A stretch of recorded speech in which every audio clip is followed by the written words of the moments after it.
everyone, this is Fusion 360 Explained back with another podcast episode. So today I'm going to be talking about video games, their effects, as well as how Minecraft impacted me and affected me as a person. And I'm just going to be talking about my experience with that.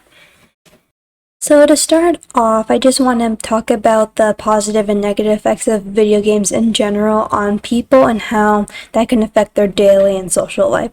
So we're going to start with the positive effects.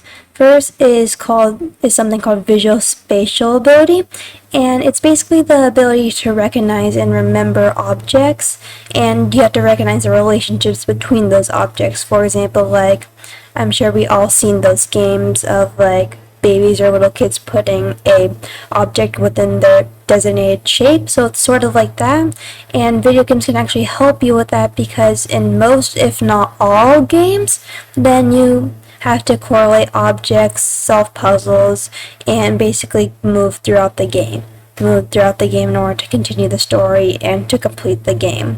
So video games can help you with that ability, and it can also give you better memory as well. Like, I'm not sure if you've heard of this game, but it's called Paper Mario Origami King, and basically I remember there was like this part of the story that was a game show, and you had to remember which character in the race came first, second, third, fourth, and that really led to you trying to enhance your memory. And lots of other games, right now I don't know which games have these memory sort of puzzles, but I'm pretty sure plenty of them do, and it can truly help you with memory. There are also plenty of other ways to help you with memory, just that video games is one way. And I also want to make clear that when we're talking about video games, we're only playing them in moderate. I just don't want you to see this as like going to the extreme and playing all the time. So I just want you to keep that in mind while you listen. So visual spatial ability, it helps you increase your spatial awareness and basically helps you recognize and remember these objects. Another example, it's not related to video games, but for example the Rubik's Cube, you have to recognize different patterns and you have to memorize algorithms in order to solve the cube. So you have to recognize which pieces go with which, especially if you're solving like one side of it, then you can do that. And not only does video games help your visual spatial ability, it also gives you better problem solving skills. For example, some video games are like very puzzle based. They could be mobile, they could be console. It just depends on what games you have. But another kind, this one I've seen played a lot around me, is called Mario plus Rabbids Sparks of Hope. And that game is it came out, I'm not sure when it came out specifically, but it has been like within the past few years, I believe it came out. And that game is completely based on puzzles and you trying to figure things out. As well as Paper Mario Origami King, which is what I mentioned previously, and that's also when you're doing battles with bosses and all that. Then you also have to enhance your problem solving skills, being like, okay, how do I defeat this thing? And it's not simply that you give damage. It's much more than that. And you have to really think about, okay, what should I do? Where should I hit? Things like that. And this isn't just for the Mario games. This is for like almost everything. For example, Legends of Zelda, it's Tears of the Kingdom, isn't it? So with Legends of Zelda, sometimes when you're defeating bosses, you have to aim for specific targets of that boss or something like that, and then you can achieve your goal of defeating that boss. So in general, it can playing video games helps you with better problem solving skills. And then also, almost every single video game has a specific storyline to it, and sometimes within that storyline you have to complete multiple tasks. For example, I'm not sure if anyone has heard of this game, though I'm pretty sure it's pretty popular, called Homescapes. And when you go through the story, you have multiple tasks needed to be completed. So when you are going on with your day in that game, then you have different tasks. It's homescapes or gardenscapes. You can play either. I played one a month ago or so, and with that you try to get task done, like clear the brush out or clean a room or something like that. It is a very fun game. I definitely think many people would like it if they would try it. So I definitely recommend that to you if you want to try mobile games. Just that with mobile games, they can, or any games in general, they can become addicting, which we're going to talk about later. With these video games, that can help you remember things better, and you can do multiple tasks at once. Also, this goes for many other games such as Legends of Zelda, Tears of the Kingdom, because you have to go along with the story, but there's so many different parts and aspects you can work on with the story, and it's very interesting when everything comes together. So now that's like that's a very brief explanation on the positive effects, and now we're going to talk about the negative effects. And one of the main ones, and this we all hear so many times, is mental health. Mental health has been becoming a big issue these days, especially for people like, I'd say around the teenage age, or maybe college kids or something like that, or just around that age, because when you're younger you don't really truly understand everything. You're very naive, and then once you get older, see the way reality works, see how the world is, it can truly affect you. So the first point I want to talk about when relating to mental health is, first of all, with mental health, with lots of games actually, you often use like a fake persona or a fake avatar to hide behind, and this can alter your behavior within game as well as within real life.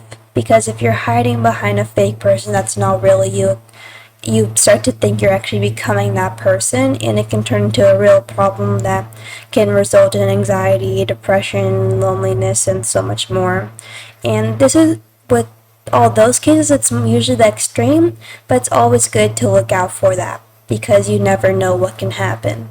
And then many more games these days are becoming a lot more violent. For example, one of the biggest popular ones is Fortnite, where you try to kill people. Fortnite could be a good game, but sometimes it does affect you, and you could have more aggression, become more violent. And then with mental health, sometimes you can't like follow through with your thoughts, because many games are very fast paced, and if you can't follow through with your thoughts, then it won't exactly be the best. And that can really worsen in your softer social skills, because when you're in front of a screen or in front of a console, it doesn't, being in playing might help your memory, but definitely won't help you being able to communicate, talk to people. And that's one of the biggest things in every single industry, is that you having the ability to have to demonstrate teamwork, leadership, which is all the skills that you try to develop at a young age. And if you don't have that, then this world becomes a lot more difficult for you. And now we're going to talk about physical health. First is dehydration. Now you might be thinking, okay, how does dehydration even affect gamers? Like, how does that even work? Well, in reality, it affects them big, because we all know the results of dehydration. Some people faint, some people get dizzy, sometimes it goes to very extreme cases where people nearly face death. So I'm not saying that has happened in my experience, but it can become a very big issue, because if you're always playing games and you truly don't realize that you're dehydrated, that you're thirsty, and that can, as I said before, dehydration can lead to many worse symptoms.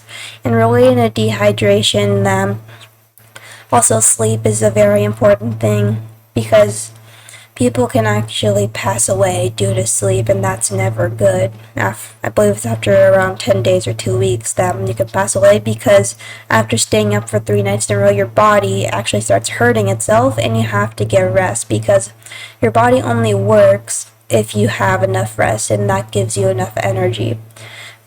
Because when you start not sleeping, and I know some people can survive on 5-6 hours of sleep, that's maybe how your body works, but especially when you're growing and when you're younger, you need a lot more sleep. I would remember that some people would be incredibly strict on it.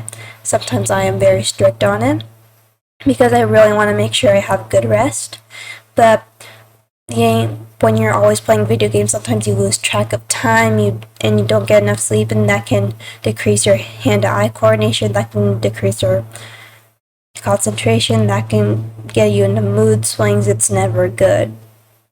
And then also when you're doing things like trying to be physical, trying to do exercise, video games also affect that, because usually I don't see this too often except people who are like very energetic, but usually when you're playing video games you often sit still, you don't exactly move. You might move your hands and fingers, but that's only for your hands and fingers and not the rest of your body. So when you're playing video games, you don't have that exercise, and that can lead to things like obesity or heart disease or things worse than that, maybe. But again, sometimes we're only talking about extremes. In reality, like playing some games are fine, but when you like playing games once in a while are fine, but it's only at the very extreme that you truly have to feel the effects. And when you don't move your body, you can also feel the effects of that. Like some people just get sore from sitting down. Just imagine doing that like 6 hours a day. It's never good for you. Although some people for work do sit down for 6 hours a day, but not playing video games. I'm sure all of you get up once in a while. And I just wanted to give a quick briefing on how video games affect people, so we can go into how Minecraft, that specific game, affected me in my life. Because I think if you don't know my channel, I make lots of Minecraft videos and Minecraft shorts, and I just really wanted to talk about how this game has affected me personally. And I'm not going to be using any names or anything, just this will be like a sort of story time. So I just wanted to give you guys a quick overview on how video games can affect people, so we are all know more, and then we won't have to worry about going to such extremes. So just for a bit of context, I have been playing Minecraft for almost a whole decade at this point. Since Minecraft has been a decade old, I've been playing ever since the very beginning. And on the screen, you can see that I have several different thumbnails of my Minecraft builds on the screen, and we're going to talk about each one of them. But I first learned Minecraft when I was very young. Well, when Minecraft was not exactly very young, but when Minecraft first came out, so Minecraft was technically young. And I was watching someone else play, and that really got me motivated and excited about having this really cool game, because when you think about it, Minecraft can apply to so many different people, and basically it excites so many different people. So it's very interesting to see how different kinds of people can come together with this game.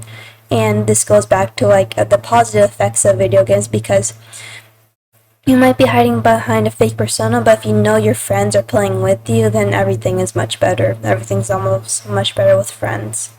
And when I started learning how to play by watching other people play, I really started getting interested. And I didn't like the whole survival-based Minecraft. I just never truly liked it. Even though I have tried it several times, I just never truly excelled in it. But I really liked Minecraft building. I would always try to make my own builds. I remember, in the first few years of Minecraft, I made builds out of wool and wood, different colored wools, different colored carpets and all, and it'd be incredibly colorful, I remember. And things are very interesting, and I was very excited about building. Then again, this is within Minecraft's first few years, so not everything about Minecraft is perfect, and still not is, but it was definitely getting better really fast. And when I started building, I was never very good, as you can see now, because it's only with so much practice and time I've spent on my builds that they become what they are right now. And it also took some time for me to develop my own style, which I'll get into shortly. So, going back to what I said before, I really liked building. I started building in Minecraft out of any materials I liked. I remember using glowstone a lot. And I didn't really like the concepts of going onto Minecraft servers, doing PvP, if you don't know, it's player versus player, and so much more. I just didn't like that. It didn't appeal to me, but building did, and I always enjoyed it. And then I really wanted to get better at building, so I would say maybe 5-6 years into Minecraft's history, with me playing Minecraft, I was like, okay, I've been at the same skill level for so long now, I really, really want to get better. So I started looking at tutorials, and then there's one YouTuber caught my eye, and I'm pretty sure he's still a YouTuber now. I believe his name is Brandon Stilly Gaming, and he makes amazing tutorials. in fact, you can probably see our builds and be like, oh, these people are sort of similar.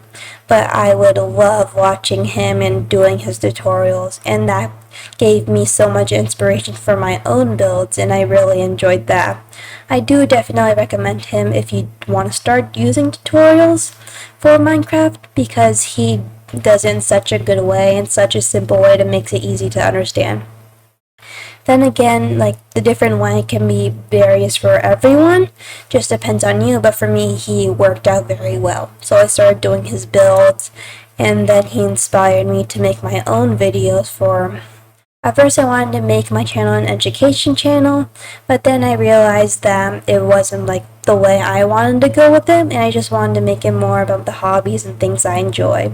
So that's how my channel got to where it is right now. And after I started doing tutorials, I started figuring out my own style of things and how I make it better, and I basically started practicing. So on the screen right here is one of my very first builds. I did use his format for this build, not gonna lie, but I was incredibly proud of it and how it turned out, because it's the first time I did anything like this before, and I was really happy once I finished it. And doing furnishings in Minecraft is not easy either, but I was able to do it, and I had an absolutely amazing time trying to figure things out myself, how to build and all. In fact, I still remember building on him and me trying to figure out how big I wanted my building and all that, but it turned out amazing, and I will always be grateful for what the tutorials taught me as well as what I taught myself, because I had lots of self-knowledge I've gained from my previous practice with Minecraft and just playing it because I enjoyed it so much.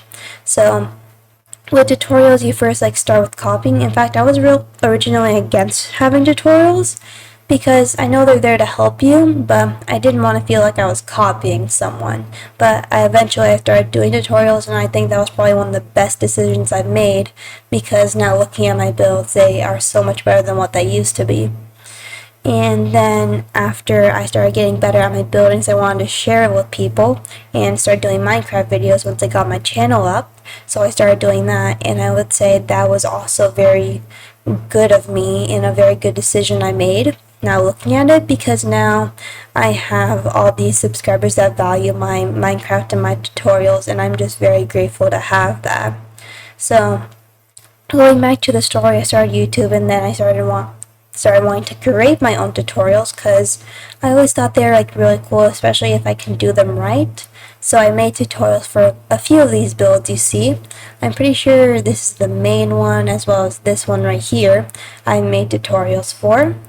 And in fact, they're up on my channel right now. I definitely recommend you check on them, see how they're like. I always try my best to be as simple as possible so people can understand, and I really hope that I can help you.